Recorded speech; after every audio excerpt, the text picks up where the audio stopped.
ಎಲ್ಲ ಕನ್ನಡ ತಾಯಿ ಮಕ್ಕಳಿಗೂ ಕನ್ನಡತಿಯ ನಮಸ್ಕಾರ. ನಾವಿವತ್ತು ಒಂದು ಮದುವೆ ಫಂಕ್ಷನ್ಗೆ ಹೋಗ್ತಾ ಇದ್ದೀವಿ. ನಾನು ಈ ಥರ ರೆಡಿಯಾಗಿದ್ದೆ, ನಮ್ಮಮ್ಮ ಯಾವ ಥರ ರೆಡಿಯಾಗಿದ್ದಾರೆ ಅಂತ ಕ್ಯೂರಿಯಾಸಿಟಿಯಲ್ಲಿ ಬಂದು ನೋಡಿದ್ರೆ ನಮ್ಮಮ್ಮ ಬ್ಯೂಟಿಫುಲ್ಲಾಗಿ ರೆಡಿಯಾಗಿದ್ದರು. ಇವರು ನಮ್ಮನೆ ಓನರ್ ಆಂಟಿ, ನಮ್ಮ ಮಮ್ಮಿ ಮತ್ತು ನಮ್ಮನೆ ಓನರ್ ಆಂಟಿ, ನಾನು ನಮ್ಮಪ್ಪ, ನಾವು 4 ಜನ ಮದುವೆಗೆ ಹೋಗ್ತಾ ಇದ್ವಿ. ಇವಳು ನಮ್ಮ ಬಿಲ್ಡಿಂಗಲ್ಲಿರೋ ಕ್ಯೂಟ್ನೆಸ್ ಹುಡುಗಿ, ನಗಾಡ್ತಾನೆ ಇರ್ತಾಳೆ ಯಾವಾಗಲೂ. ಈಗ ನಾವು ಹೊರಟು ಬಂದ್ವಿ.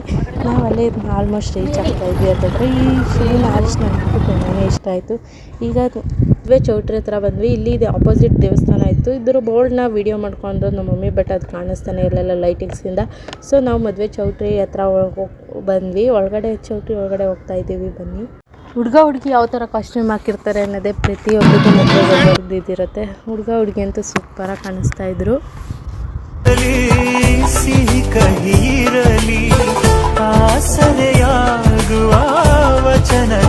ಹುಡುಗ ಹುಡುಗಿಗೆ ವಿಶ್ ಮಾಡಿ ಬರ್ಬೇಕಾದ್ರೆ ಪುಟಾಣಿ ಪಾಪ ಕಾಣಿಸ್ತಾ ಹುಡುಗಿ ಹತ್ರ ಮಾತಾಡಿಸ್ಕೊಂಡು ಇಲ್ಲಿ ಬಂದರೆ ಸ್ಕ್ರೀನ್ ಮೇಲೆ ಹುಡುಗ ಹುಡುಗಿದ ಫೋಟೋಸ್ ಎಲ್ಲ ಹಾಕಿದ್ರು. ನಾವು ಫೋಟೋ ವಿಡಿಯೋ ಮಾಡಿಕೊಂಡು ರಿಟರ್ನ್ ನಮ್ಮ ಮಮ್ಮಿ ಒಂದು ರ್ಯಾಂಪ್ ಕೊಡಿ ಅಂದರೆ ಬಂಗಾರದ ಬೊಂಬೆ ನನ್ನ ದೇವಿ ನೀನಮ್ಮ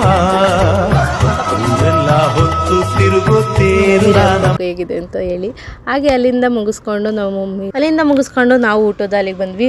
ಬಾಳೆದೆಲೆ ಮೇಲೆ ಊಟ ಕೊಡೋದೇ ಚಂದ ಅಲ್ವಾ. ಮದುವೆ ಮನೆ ಊಟ ಅಂದರೆ ಮೊದಲೇ ಚಂದ, ಅದರಲ್ಲೂ ಬಾಳೆದೆಲೆ ಊಟ ಅಂದರೆ ಇನ್ನೂ ಚೆನ್ನಾಗಿರುತ್ತೆ. ನಾವು ಕೂಡ ಊಟ ಮುಗಿಸ್ಕೊಂಡು ಇಲ್ಲಿ ಕೂತಿರೋದೆಲ್ಲ ವಿಡಿಯೋ ಮುಗಿಸ್ಕೊಂಡು ನನ್ನ ತಟ್ಟೆಲಿದ್ದಿದ್ದು ಊಟ ಕೂಡ ಮುಗಿಸ್ಕೊಂಡು ನಾವಿನ್ನ ಮನೆಗೆ ಹೊರಟ್ವಿ. ಫ್ರೆಂಡ್ಸ್, ಇವತ್ತಿನ ಲಾಗ್ ಇಷ್ಟ ಆಗಿತ್ತು. Thank you for watching.